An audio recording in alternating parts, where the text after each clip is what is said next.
오늘의 사연 시작합니다. 저는 경상북도에 살고 있는 30대 중반 여성입니다. 하는 일은 무역회사에서 수출입 관련 업무를 담당하고 있는데 주 5일에 연봉도 꽤 높은 편이라 만족하며 지내고 있습니다. 제가 이렇게 사연을 올리기로 한 이유는 바로 전 남편의 구속 사실을 얼마 전에 들었거든요. 혼자 간직하기에는 입이 너무 근질근질하기도 하고 제 이야기를 널리 알려 경각심도 드리고자 용기를 내봅니다. 6년 전 만난 남편은 저와 동갑이었어요. 같은 직장에서 만났는데 저희 부서의 유일한 총각이었던 남편은 입담이 아주 좋은 사람이었습니다. 왜 같은 말을 해도 이상하게 주목을 받는 사람 있잖아요. 요즘 말로는 인싸라고 하나요? 아무튼 그런 인싸 기질을 타고난 남편은 늘 주위에 사람들이 모여 있었고 술자리만 생기면 제일 먼저 초청을 받을 만큼 술자리에서도 분위기 메이커였죠. 심지어 저희 부장님은 "주영 씨 오늘 퇴근하고 한잔할 건데 올 거지? 선약이 있다고? 어쩌나. 그럼 우리도 다음에 먹지 뭐." 라며 남편 한 명의 불참이 팀원 전원의 회식 자리를 좌지우지할 만큼 남편의 존재감은 엄청났습니다.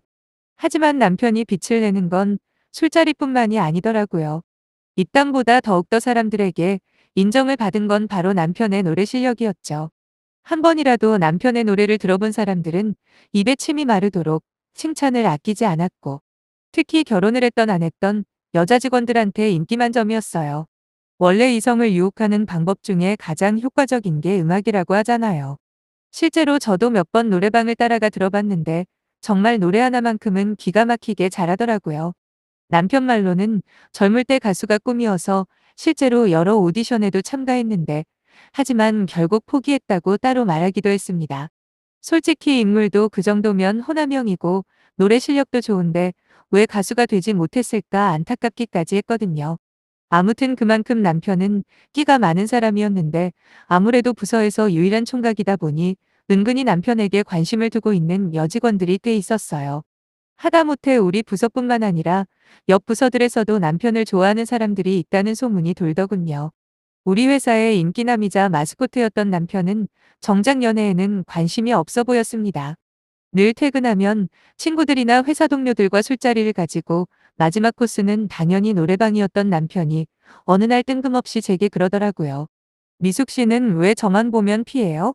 제가 뭐 불편하게 한 거라도 있으면 말해봐요. 그렇게 피하지만 말고요. 같은 부서에서 일한 지도 벌써 1년이 다 돼가는데 난 미숙 씨 형제가 몇 명인지도 아직 모르네요." 남편의 갑작스런 대화 시도에 얼굴이 붉어진 저는 아무런 대답도 못하고 그냥 그 자리를 피해버리는 게 전부였습니다. 네, 맞습니다. 남편을 좋아하는 많은 여직원들 중에 저도 포함되었거든요.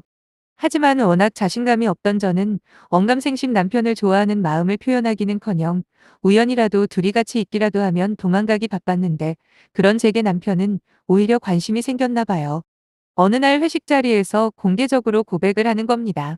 "미숙 씨, 저 미숙 씨 좋아합니다. 제 마음 좀 받아주세요." 아주 상사병 제대로 걸렸어요. "사람 하나 살린다 생각하고 한 번만 사귀어 주세요."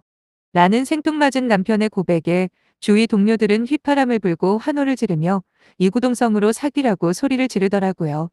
저는 부끄럽기도 하고 한편으로는 또 엄청 기뻤네요. 그렇게 회사 내에서 공개 연애를 시작하고 딱 6개월 만에 저희는 결혼에 골인을 했죠.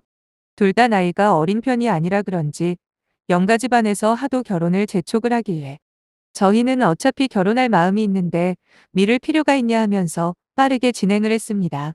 결혼 준비 기간 동안 별 다툼이나 문제 없이 착착 준비를 했고 드디어 꿈에 그리던 신혼생활이 시작되었죠. 처음엔 좋았어요. 남편이랑 퇴근하고 함께 집으로 오는 길에 마트에 들러서 오늘은 뭐 해먹을까 하며 함께 의논하는 것도 좋았고, 제가 요리를 할 때면 뒤에서 식탁을 세팅하고 음악을 틀어주는 남편의 배려도 좋았습니다. 하지만 그것도 딱 한 달 가더군요.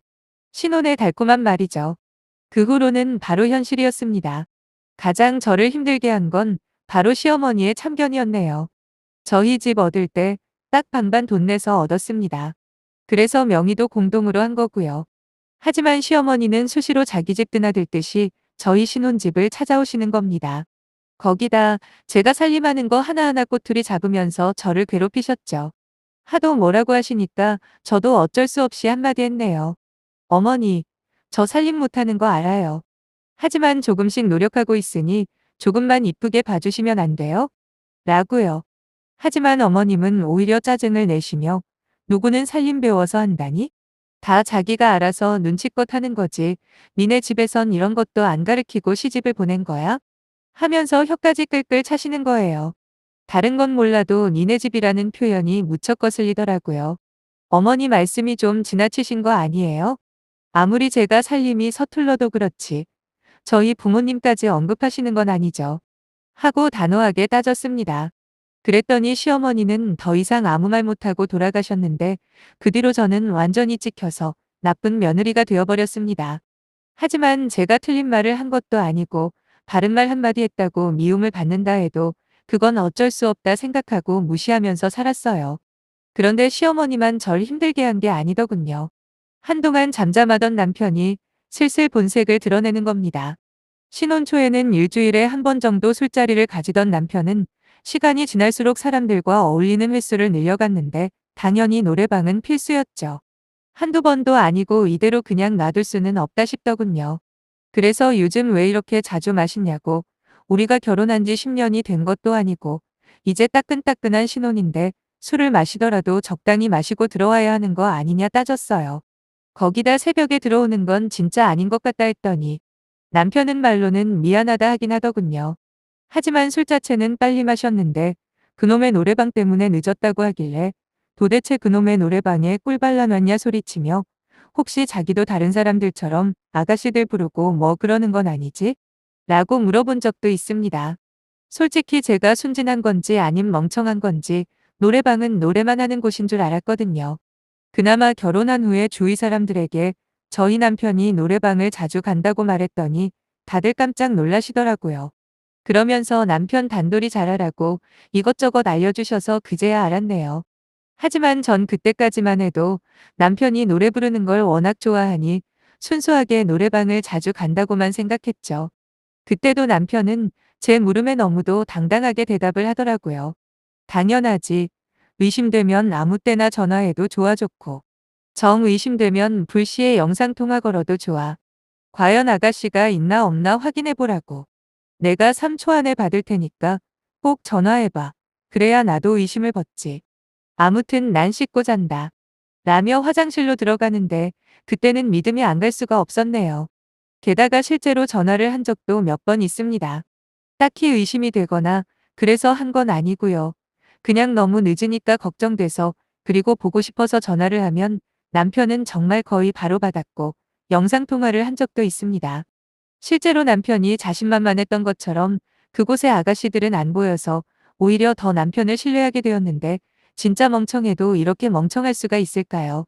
나중에 알고 보니 남편은 아예 아가씨들을 부를 때 혹시라도 마누라한테 전화 오면 바로 나가라고 시킨 거랍니다. 하지만 저는 그것도 모르고 괜히 남편을 오해한 게 미안해서 용돈을 더 챙겨주기도 했다니까요. 뭐 그건 그렇다 쳐도 남편의 늦은 귀가는 점점 잦아지는데 전 스트레스가 극에 달해 그 후로 노래방 문제로 여러 번 싸웠습니다. 그런데도 남편의 노래방 사랑은 식을 줄을 모르더라고요. 거기다 회사 사람들과 갈 때를 돌이켜보면 남편은 노래 부를 때 빼고는 완전히 얌전하게 놀았거든요. 그러니까 친구들과 노래방을 가도 그런 줄만 알았죠. 하지만 어느 날 남편이 샤워를 하는데 갑자기 남편 핸드폰에서 카톡 메시지가 도착했다는 소리가 들리더라고요. 무슨 이유에선지 지금까지 한 번도 남편의 카톡을 보려는 시도조차 하지 않았던 제가 너무도 자연스럽게 남편의 폰을 들어서는 카톡을 열었죠. 메시지를 확인한 저는 너무 놀라 핸드폰을 떨구고 말았습니다. 그건 그냥 일반 메시지가 아니라 약 1분 정도 길이의 동영상이었는데 화면 속에는 너무도 익숙한 남편의 얼굴과 그 친구들이 보였고 웬 헐벗은 여자들과 함께 춤을 추고 있었습니다. 어느 정도 짐작이라도 하고 있던 상태였더라면 그렇게까지 배신감을 느끼거나 화가 나지는 않았을 겁니다. 하지만 남편이 그럴 거라고 전혀 의심조차 하지 않았기 때문에 손까지 덜덜 떨리더라고요. 다급하게 다른 영상들을 몇 개 더 확인해 봤는데 그야말로 가관이더라고요.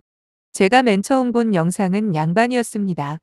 정말 성행위만 하지 않았을 뿐이지 온갖 지저분한 짓은 모조리 다 하며 뭐가 그리 신나서는 킬킬대는 남편과 친구들이 마치 발정난 짐승들처럼 보였네요.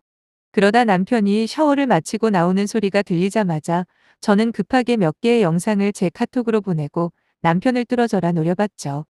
왜 그런 눈으로 보는 거야? 아니 자기야. 그거 내 핸드폰 아니야? 라며 잽싸게 폰을 낚아채 가더라고요. 그리곤 자기 핸드폰을 뒤적거리더니 지금 내 핸드폰 훔쳐본 거야? 이제 하다 하다 별짓을 다 하네? 라면서 되려 저한테 화를 내는 남편이 사람으로 안 보였습니다. 저는 일단 핸드폰 훔쳐본 건 미안한 일이라고 인정부터 했습니다. 그래야 나중에 딴 말 안 할 것 같아서요.